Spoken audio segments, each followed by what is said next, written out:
Hello everyone.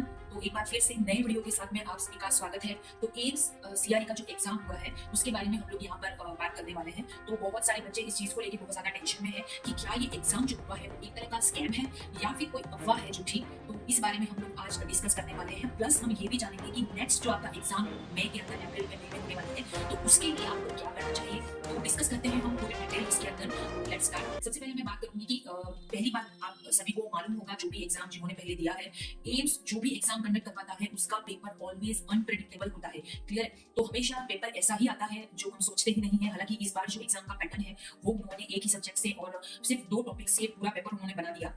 Clear है? जिसको लेके बहुत सारे जो एक्सपर्ट है, जो कोचिंग वाले हैं, वो ये बात कर रहे हैं और बहुत ज्यादा वो खुद भी नहीं समझ पा रहे हैं कि ऐसा पैटर्न उन्होंने कैसे दे दिया, और जिसकी वजह से बच्चे जो है वो बहुत ज्यादा कंफ्यूज हो रहे हैं इस चीज को लेकर। तो मैं आपको एक चीज क्लियर कर दूं कि आपने अगर ध्यान से उसे देखा होगा, जो कैटेगरी के अंदर जो एम्स जो है वो पिछले 2 से 3 साल से जो एग्जाम कंडक्ट करवाता है वो कॉमन रिक्रूटमेंट होता है, और जिसके अंदर मल्टीपल पोस्ट पे ये एग्जाम एक एग्जाम लेकिन मल्टीपल पोस्ट पे कंडक्ट करवाता है। क्लियर है? तो उसके अंदर साफ लिखा हुआ था कि इसके अंदर इस बार जो पोस्ट थी वो एड्स एजुकेटर और टीबी एजुकेटर जो होते हैं उनकी भी पोस्ट इसके अंदर ही इंक्लूडेड थी। तो ये एग्जाम का जो पैटर्न बना वो उसी के बेस पे उन्होंने ये एग्जाम का पैटर्न जो है वो सेट कर दिया। क्लियर है? जिसको लेके बच्चे काफी ज्यादा कंफ्यूज हैं। प्लस कोचिंग के जो भी एक्सपर्ट हैं या सो कॉल्ड एक्सपर्ट जो भी है कोचिंग के, वो मैराथन क्लासेस वगैरह लिया, उन्होंने पढ़ाया और उसके अंदर उन्होंने इस जो ये सब्जेक्ट्स है पर्टिकुलर उस पर फोकस शायद नहीं दिया, जिसकी वजह से कहीं ना कहीं ये डिसएडवांटेज जो है वो बच्चों को हुआ।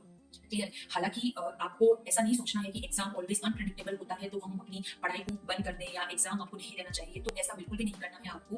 भले ही एग्जाम का पैटर्न अनप्रेडिक्टेबल होता है लेकिन हमें हमारी तैयारी जो है, ठीक है, उसको कंटिन्यू रखना है। किसी भी झूठी अफवाह के अंदर आप ना रहें। क्लियर है? और बहुत सारे बच्चे ये मैसेज कर रहे हैं कि क्या इसका जो पैसा आपने भरा था 3000 रुपीज या 2400 जिनकी फीस थी, तो ये क्या रिफंड होगा या होने वाला है? तो देखिए, ऑफिशियली इसका कोई अभी तक कंफर्मेशन नहीं आया है, तो आपको किसी भी झूठी अफवाह के अंदर नहीं रहना है। क्लियर है? दूसरी चीज, आपको ये नहीं सोचना है कि इस बार का तो पैटर्न ऐसा आ गया, निराश नहीं होना है। और मार्केट में जो चीजें चल रही हैं आप उसके ऊपर बिल्कुल ध्यान ना दें। ठीक है? एग्जाम हो चुका है, जिन बच्चों ने कम्युनिटी हेल्थ नर्सिंग अच्छे से पढ़ी थी उनका ये एग्जाम क्लियर होगा और पक्का हो जाएगा, उनका सिलेक्शन हो जाएगा। क्लियर? लेकिन जिन भी बच्चों का पेपर इस बार अच्छा नहीं हुआ है, ये आपकी जिंदगी का शायद आखिरी एग्जाम नहीं है। आपको अपनी तैयारी आप जिस तरीके से कर रहे हैं, अपनी स्मार्ट स्टडी जो है वो प्रॉपर स्ट्रेटेजी के साथ में आपको कंटिन्यू उसको चालू रखना है, उसे रोकना नहीं है। नेक्स्ट अप्रैल में आपका एग्जाम दोबारा से आने वाला है। क्लियर है? तो उसकी प्रिपरेशन आपको आज से ही शुरू करनी है। अपनी जो भी निराशा है, आपके अंदर जो भी गुस्सा भरा हुआ है कि पैटर्न ऐसा कैसे दे दिया, उस सबको आप भूल जाओ। क्लियर है?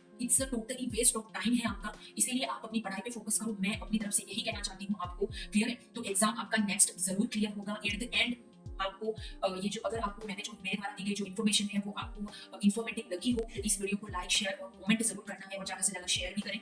क्लियर? और नई जो भी अपडेट आती है वो आपको इसी चैनल पे मिलेगी, तो आपको सब्सक्राइब भी जरूर करना है इस चैनल को। तो मिलते हैं, तब तक के लिए आप सिर्फ अपनी स्टडी, स्मार्ट स्टडी पर फोकस करिए, अपनी पढ़ाई पर ध्यान दीजिए। किसी भी झूठी अफवाह में आपको अपना टाइम वेस्ट नहीं करना है। अपनी पढ़ाई करो, मेहनत करो। You will get success in the next exam. All the best.